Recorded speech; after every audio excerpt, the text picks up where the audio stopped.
Good afternoon, you guys. This is Joy with AGA Novel Thoughts, and I'm joined this afternoon with Cassie Graham, romance author. All right. Do you want to go ahead and start out by telling us a little bit about The Girl Behind the Red Door, your latest release? Yeah, of course. So I love this book. First of all, The Girl Behind the Red Door is a feel-good romance that I wrote strictly because I write a lot of, if you've read my paranormal series, it's a little bit heavy. And so I sort of wanted to go in a new direction and write something to make my readers feel good and maybe believe in love or believe in friendships and, and the goodness and the kindness that people see in the world. And so I came up with The Girl Behind the Red Door about a year ago. I don't know if I've told you this, but the whole reason I started The Girl Behind the Red Door is because I have two characters from a previous book that I wrote called The Truth of a Liar. And I wanted to bring them back because it didn't end in a cliffhanger, it had a happily ever after, but a lot of my readers who had read that book wanted to know what the two main characters were up to. And so this idea sort of spawned, and the main character in The Truth of a Liar is an FBI agent, and the heroine is a Broadway starlet. She stars in a big show in New York City. And in order to bring them back, I was like, well, I have to think of characters that sort of coincide with that world, you know what I mean? Whether it's, I went crazy with my characters and what I wanted to do, but essentially what had happened is I created Reed Windsor, and he is part of the royal family in England. I worked this out with one of my readers the other day that Reed Windsor's dad, the main character in The Girl Behind the Red Door, his brother is the Prince of Wales, essentially. And so he's a cousin to Prince Harry and Prince William. And so I was able to bring in Lark through that because Lark is usually on a lot of special assignments. And so that was my really awesome way to bring them in. And then also, if you've read The Girl Behind the Red Door, Reed is also in theater in college. And so the girl, that was like 5 minutes worth of backstory that you really didn't need. Well, Sorry. Was it just coincidence that the royal wedding lined up like it did? So they had announced that they were getting married. He was always royal. I wasn't necessarily sure where his lineage was going to fall into as far as Prince William and Prince Harry. I thought about possibly, I don't talk about the princes in the book other than Right. it's like in passing and they're talking about his cousin getting married, that sort of thing. So when they got engaged in December, I want to say December. And that's when it his final backstory was officially official. And I was able to all right, they're cousins, they're going to the wedding. I thought about writing a novella of them just going to the wedding in time for the wedding this weekend, but got a little crazy. I don't know. Yeah, that'd be really close. Yeah. So yeah, it was kind of accident, but it's fun that it's able to coincide, and I can still write a fictional character within the story for it to still work, in modern day. Because when I was doing the research, the Prince of Wales, so Prince Harry's dad has two brothers. And so I just added a third brother to the story. Easy enough. Yeah. And that is out now, so y'all go pick it up. It's free in Kindle Unlimited. Yes. I love Kindle Unlimited. It's a feel-good story about a younger guy and an older woman, and they sort of bond over friendship and ridiculous things like supernatural and ghost hunting and random stuff, and it's a slow burn type of read, and yeah. I should have prepared better for this, but it's so funny to listen to authors try to tell you what their book is about. It's hard. It really is. My brain. And it's so funny. I'm always like, I probably could have summed this up better. I really don't think I could, honestly. I'm like, I don't know, because I'm going to tell all the details, and you're like, but I can't. You read The Girl Behind the Red Door, and it's hard to put it in this metaphorical bubble where I'm trying to sell it to you. I don't know. Friends to lovers and funny and virgin hero and Yes. See, we need just like random words like British, virgin, friends to lovers. Simple. yeah, basically more mystery to it. Yeah, exactly. A whole bunch of crap happens along the way, and I promise it's a good time. And you might want to message Cassie and complain. Yes, but for a good thing, not because it's a bad story, but complain because the characters aren't doing what you want them to do. Joy yelled at me a lot throughout the end of the book. I was getting angry because I was laughing. Yeah, just laughing at me. I'm like, but no. Sorry. Okay, let's go ahead and dive into our interview. Have you ever fangirled over another author? Over another author. So, yes. So there's a couple that have become friends. I fangirled over Ginger Scott. She's a local author here in Arizona, and I met her for the first time in 2015, and I really I could not handle myself. I love her so much. I really look up to her just as far as her career and her writing, and so she was a local fangirl. The one person who I really want to meet that I haven't been able to meet is Colleen Hoover. I love her. I just love, and it's not even her books. It's, her attitude and all the things that she does for charity. And I think her heart is just always in the right place. And so I would love to fangirl over her one day. Like, Come to Bells in February. I know. Erin wants me to come so bad, and I want to come. I have to drive. It's right down the road from my house, like 10 minutes. Really? Yeah. Oh my God. I want to come. I really, really want to come. It's just, I got to make it work with money because Arizona's too far away. Like, I know it's only like a state away, but still, I feel like it's forever away. Are we next to each other? New Mexico's in between us. Okay, that's what I was thinking. I always get those because they're similar shapes. They are. They are. It's like two of the same shaped states together, and it's confusing. It is. How did we get here? I don't even know. Have you ever written fan fiction? I write supernatural fan fiction.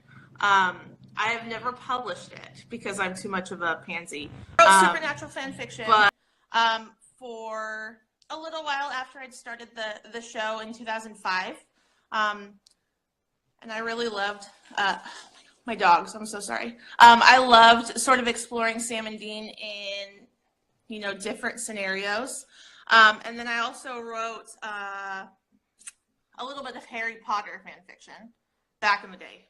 A long time ago. Would you ever publish it? Or put it like on Wattpad? And do like maybe one day. When I'm like done at the end of my career, whenever that will be, maybe I'll post it.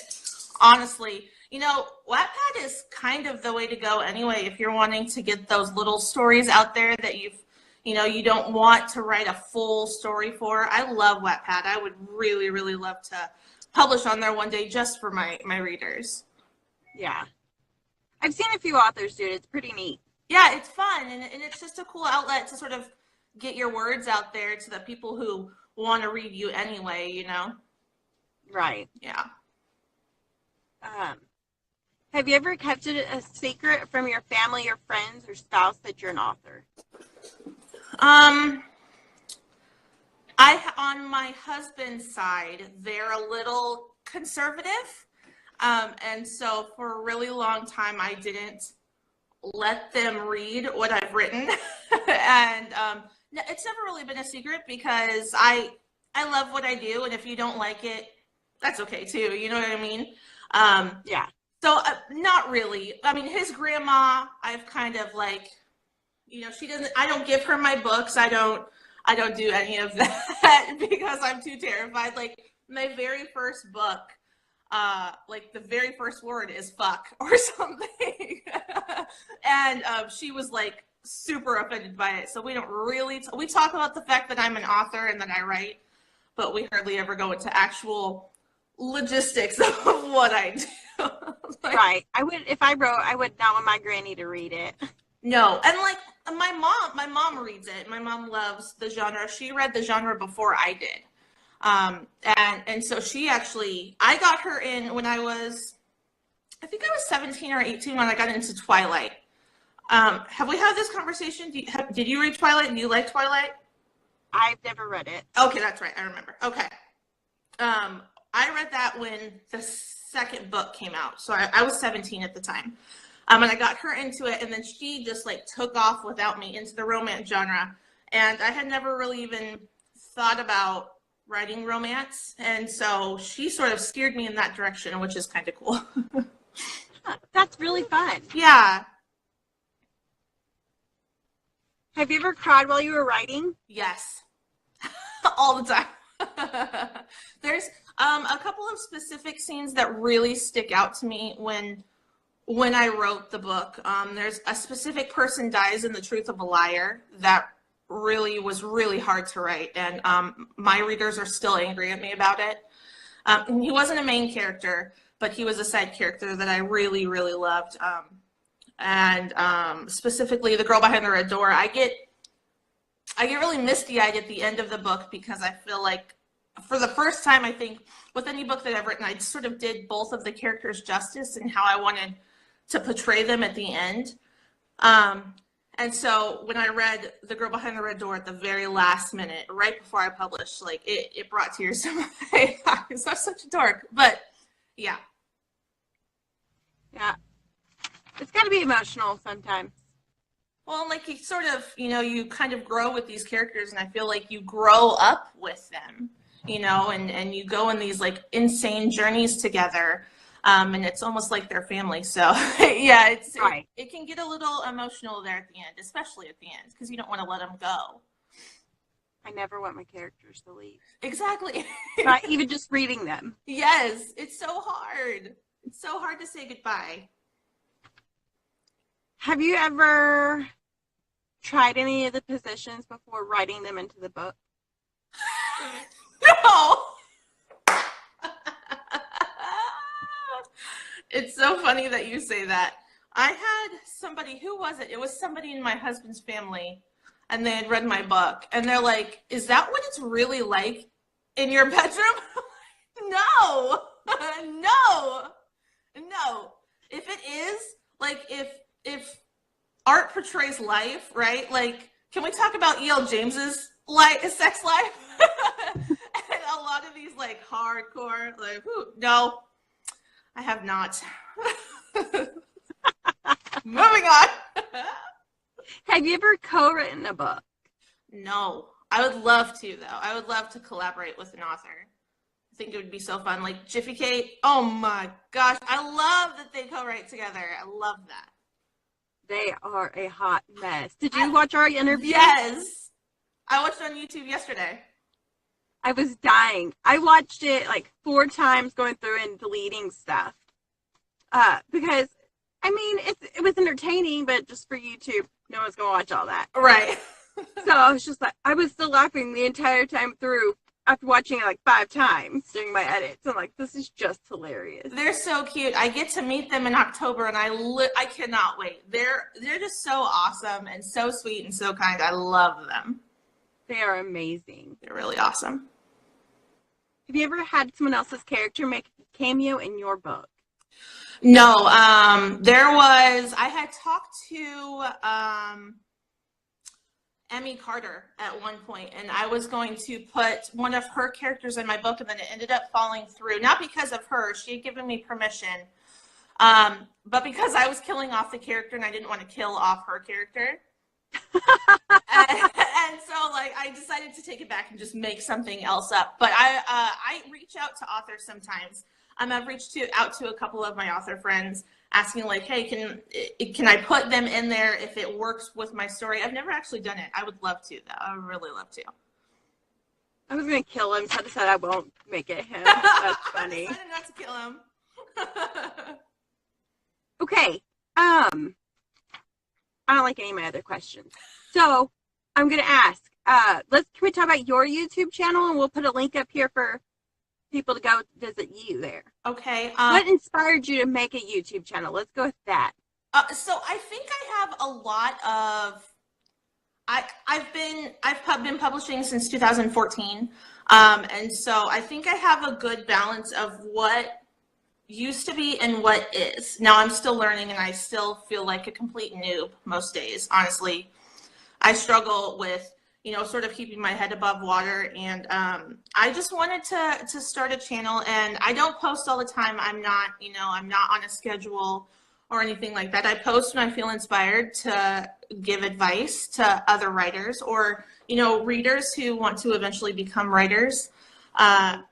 So I wanted an outlet for people who are like me, who are sort of in that in-between area where, like, my second book took off, and then my third through my seventh, I've sort of been struggling to hit that peak again. And I felt like I had a good insight to at least the indie side, because I don't know nothing about traditionally publishing. And so I wrote it for people like me. And, I like to bring in bloggers. Sometimes I brought in Megan Addison, and we did the alpha, or author and alpha video, which was really fun. And so I'd like to do more of that, more collaborations with people who don't necessarily get a voice in the YouTube verse. So you and I need to be talking. I keep saying I'm going to create more videos. I have all these ideas. I have a list of ideas. I have a camera. I have my tripod. I'm going to do it, but it's just the finding time to do it. And it's hard. And then not only that, you have to, edit after that. Editing is such a pain. And then you still have to find time to actually read books. Right. Plus, I write original content, and I'm like, gotta write these reviews. And these reviews are not just a minute and be done. And it sucks your creativity, like it's really hard to sort of move on from that aspect of being creative. Like I found myself so tired. Like, you film for a couple of hours a day, and then you got to take down all the equipment, and then you got to move all of your videos or files or whatever to your computer, and it takes like 20 hours, I swear, to switch over. And it's like, man, I still have to read a book, I still have to write a book, I still have to research. Like, it's a lot of work. It's a lot of work. But YouTube is a really fun place. It's a great place to be if you can sort of get your foot in the door and get some subscribers and some followers. Right. Yeah. So follow and subscribe both me and Cassie. Yes. Our channels. Yes. And we'll have to collaborate together. We'll have to think of something good. I'm working on a post for like 2 months for my blog about virgins. Do we want to talk about virgins? Yes. Yes. I'm all for it. I think it would be such a fun video. I love virgins in books. I don't know why. I've only written one. I do too. They're the best. They're the best. They are. They're so fun. They're like so sweet and so pure, and you just want to like do all kinds of horrible and bad things to them to turn them all naughty. Have you read Good Girl by Jana Aston? No, it's on my Kindle though. You got to read it. Okay. If you love virgins, this is a good one to read. She is a virgin, or is he the virgin? She is. Yes. Okay. And she auctions off her virginity. Stop. It's in the blurb, so I'm not spoiling it. I didn't read the blurb, so I didn't know it. So I'm like, wait, is this in the blurb? Well, you and I are the same. Like, I don't usually read tons of blurbs before I read a book. Like, it's usually, I said this in Megan Addison's interview series, like, I don't read reviews usually. I don't read blurbs. If something really catches me, I'm going to buy. Yeah. I'm like, I know, I love Jana's book. So, and have you seen that cover? I know. All of her covers are great too, though. Aren't they? They're all very, you can tell by looking at it that it's hers. Yeah, yeah, for sure. I feel like a lot of really good indie authors have that look to them lately. Stacey Hart released today, and she's sort of got that look to all of her books. Like, you can pick it out without even seeing her name, and it's like, oh, that's a Stacey Hart book, Yeah. Doris Gray is great at that too. Yes. Yeah, she Very always got the two consistent. people on the colorful background. Uh-huh. Yeah. And it's always the It, same it like gets me block every letter. time. Yeah, and you'll buy it. It Yeah. doesn't matter.